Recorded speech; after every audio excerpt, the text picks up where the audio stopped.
All right, so as most of you already know, the Coast Guard has issued mandatory kill switches for all motorized boats. I think it's a great rule to have in place because just you never know what's going to happen out there in the water, and especially in rough conditions, you never know, if you'll get thrown overboard. So I'm going to install this kill switch on my boat today, and bear with me for just a second because it shouldn't take too long. There's only 2 wires here, and I'm just gonna get right into it. So as you can see on my console, next to the throttle is the key, and I think I'm gonna mount my kill switch around here. So I took off the little washer that goes around here, fit it with the proper drill bit. This here is a 9/16.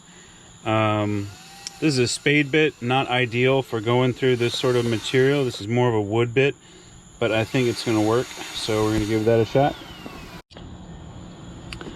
Alright, so this bit happens to be a 9/16, so if you have a similar switch, it may be the same.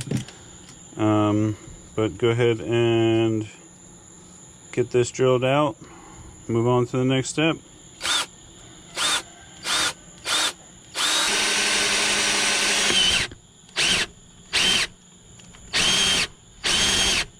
So it looks like there was aluminum plate. Spade bit went right through it. And now we're into, I believe, the fiberglass of the actual console. It looks like that that aluminum, the spade bit kind of made it into a washer. So now it's in the way. I've got to get that out. It's just spinning around.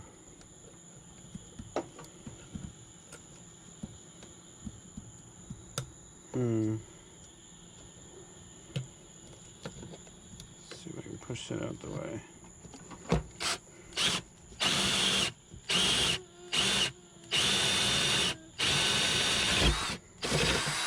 All right, made good work of that. Izzy's gonna do some work. Let's see you do some work, Izzy. Press it. All right, mommy.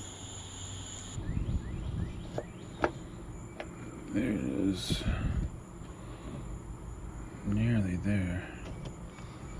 Almost there. So we have drilled our 9/16 hole for our kill switch, emergency shut-off kill switch. However,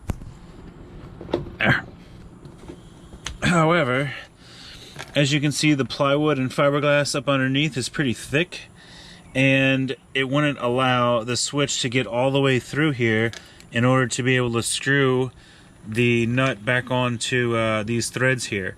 So I'm going to use a step bit from behind here and widen that up a little bit so I can get my switch all the way through.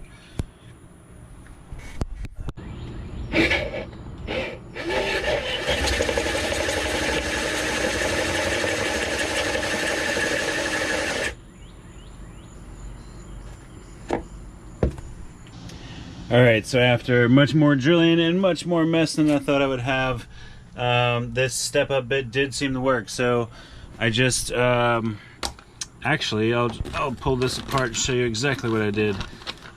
I kept drilling this thing. Alright, I kept drilling this thing higher and higher, and what I actually had to do was lift up this here piece of aluminum. And you see the bigger hole down in there? I had to keep it going all the way up into here, so I don't even know how many inches that was. Looks like approximately 1 7/32 or so of drilling in order to fit basically this entire diameter of where my fingers are. And what I did is left the hole in this aluminum at about 7/16, I believe, or somewhere around there, ½ inch or so. So anyway, now that the hole is drilled, we're gonna get this caulked back up nicely, install this, and do some wiring. All right, then all we did is connect the black wire to the black wire on my key switch and the white wire to the white wire. The white equals choke, I believe. Let's see here, choke. And the black one equals magneto. So that seemed to work on my engine. I'll show you all a quick test.